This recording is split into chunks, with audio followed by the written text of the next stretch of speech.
It was supposed to be a light-hearted morning on Lorraine, ITV's beloved daytime show. The audience had gathered with smiles, expecting an uplifting conversation with the legendary Sir Michael Caine, the veteran actor whose charm had won millions of hearts over decades.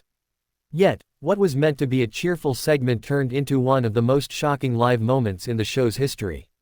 Lorraine Kelly, always the composed and cheerful host, started the interview with her usual warmth. "Sir Michael, it's wonderful to see you again," she said, beaming. 89 and still going strong. "Tell us, what keeps you so young?" Michael Caine chuckled softly at first. "Well, Lorraine," he replied in his signature Cockney accent, "I've always believed in working hard, staying curious, and never retiring from life. That's the secret, love." The audience clapped approvingly. The conversation began smoothly, focusing on his new memoir and his reflections on fame, family, and growing old gracefully. But things took a turn when Lorraine brought up a controversial topic, his recent comments about modern acting and cancel culture that had caused a stir online. "Sir Michael," she began, maintaining a polite tone, "you've said in an interview recently that you find modern Hollywood too sensitive, and that people have forgotten how to laugh. Some found those comments rather outdated. Do you stand by them?" Caine's smile faded slightly. He shifted in his seat, his eyes narrowing. "Well, Lorraine," he said firmly, "I didn't mean to offend anyone. But yes, I stand by what I said. The world's gone mad. You can't make a joke anymore without someone calling it offensive. I grew up in a time when we could laugh at ourselves. Now everyone takes things too seriously." The audience gave a mixed reaction, a few claps, some uneasy murmurs. Lorraine, sensing the tension, tried to keep things light. "But don't you think, Sir Michael, that times have changed for the better? That maybe people are just more aware and sensitive to others' experiences now?" That's when Caine's patience began to wear thin. He leaned forward, his voice sharper. "Lorraine, I've been in this business for over 60 years. I've seen the good, the bad, and the ridiculous. What we have now is people scared to speak their minds. You can't act honestly if you're walking on eggshells all the time." The air in the studio grew heavy. Lorraine tried to steer the conversation back to safer ground, but Caine wasn't done. He went on, speaking passionately about how true art requires freedom, and how he feared today's actors are too cautious, too polished, too afraid. Lorraine, clearly uncomfortable, interrupted gently. "But surely, Sir Michael, we must also evolve with the times. The world isn't what it was in the 60s or 70s. Michael's eyes flashed. "Evolve? Lorraine, I've evolved plenty. But when people start rewriting history, banning films, and apologizing for every joke ever made, that's not evolution, that's censorship." A few gasps rippled through the audience. The producers behind the scenes exchanged nervous looks. Lorraine, though still smiling, tightened her posture. "I think what people are trying to do is make entertainment more inclusive," she said, her tone firmer now. Caine's reply came quickly, almost too quickly. "Inclusive? You can't make everyone happy, Lorraine. If you try to please everyone, you end up saying nothing at all. Art isn't supposed to be safe, it's supposed to make you think, maybe even make you uncomfortable." The discussion had shifted from a friendly chat to a philosophical argument live on air.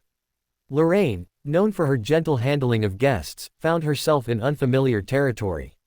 "Sir Michael," she said quietly, "perhaps we'll have to agree to disagree on that." But instead of calming down, Caine gave a weary sigh and muttered, "That's the problem these days, no one wants to hear the other side.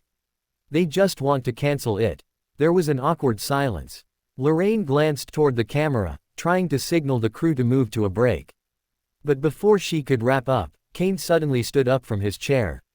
"Well, Lorraine," he said, voice trembling slightly with frustration, "I think I've said enough.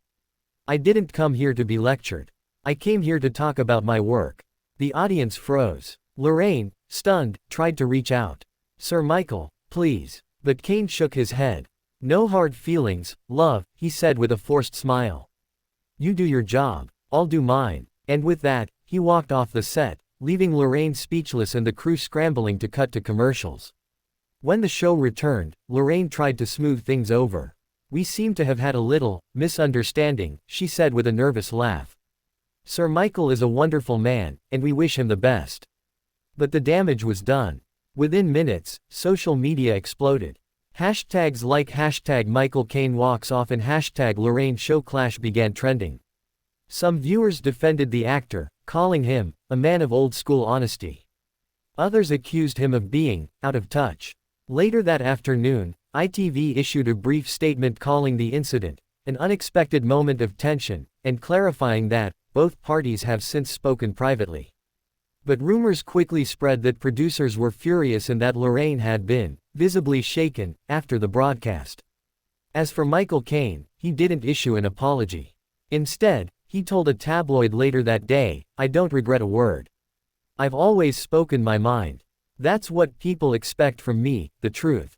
What started as a simple morning interview had turned into one of the most talked about TV moments of the year, a clash between generations, between old values and new sensitivities, all played out live before millions of viewers. The fallout from the live confrontation between Sir Michael Caine and Lorraine Kelly was immediate and intense. By mid-afternoon, clips of the heated exchange had spread across every major social media platform.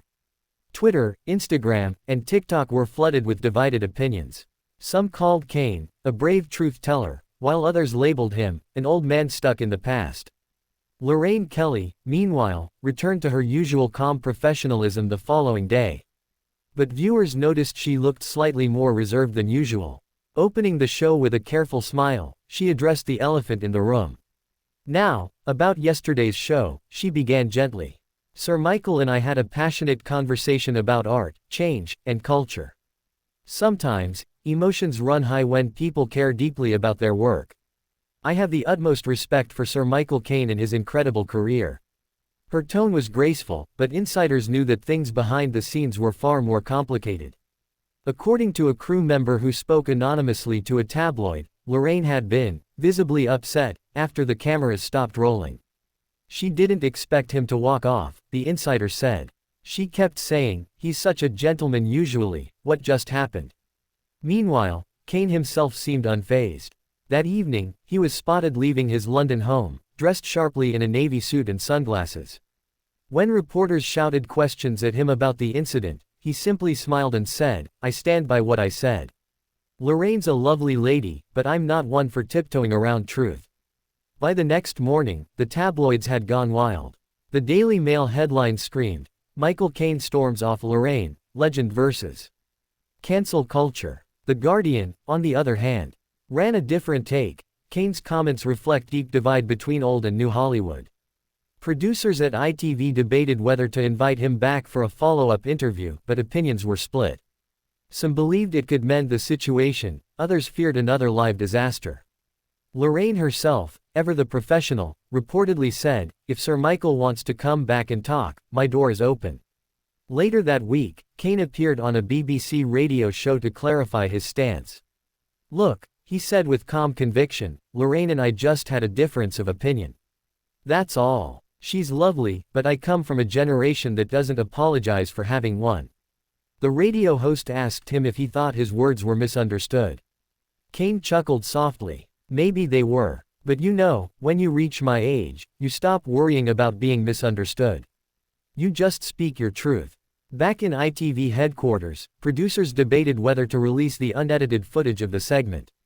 The broadcast version had been cut slightly short, but several camera angles showed more of the behind-the-scenes moments, including Caine shaking his head as he walked off set.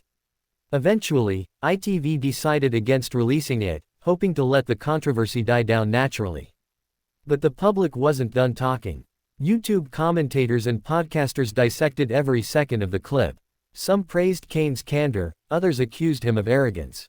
One viral tweet read, "Greater than, Michael Caine just said what half the world thinks but is too scared to say." Another countered, "Greater than, no one's canceling him, people just want kindness. That's not censorship, that's growth." A week later, Lorraine was invited to speak on This Morning, where she was asked if she regretted how she handled the interview. She smiled thoughtfully. "Regret? No. Live TV is unpredictable. I've been doing this for decades, sometimes conversations get fiery. Sir Michael's a legend, and legends are allowed to have opinions." Despite her graciousness, fans noticed she subtly avoided bringing up controversial guests for several days afterward. It was clear the incident had made an impact on her approach. Meanwhile, Caine's memoir Through My Eyes, the very book he had come to promote, became an instant bestseller. Sales skyrocketed overnight, with many readers eager to see if his unfiltered honesty continued in print. One journalist noted wryly, "It seems walking off Lorraine's show was the best publicity Sir Michael could have asked for." 2 weeks later, fate brought the two together again, though not in person. Lorraine's show aired a pre-recorded message from Caine, filmed for charity. In it, he appeared calm and smiling. "Lorraine," he said warmly, "I just wanted to say, no hard feelings. You do a wonderful show. We may not always agree, but I respect you very much. Keep doing what you do best." The studio audience erupted in applause. Lorraine smiled with visible relief. "That's lovely of him," she said softly. "And the feeling's mutual." The feud that had gripped the British press for days finally cooled. What could have been a permanent rift turned into a reminder that even heated disagreements can end with grace and respect. In the months that followed, both stars occasionally referenced the incident in interviews, always with a touch of humor. Lorraine once joked on air, "I promise not to scare off any more acting legends." And Caine, in an interview with The Times, laughed, "I've learned not to argue with a Scottish woman on live television. You'll never win." By the time awards season rolled around, the moment had become less a scandal and more a beloved piece of TV lore. The day Sir Michael Caine, with all his wit and stubborn charm, walked off Lorraine and straight into another unforgettable chapter of his storied life. It was, in the end, classic Michael Caine. Blunt, unfiltered, unapologetically himself.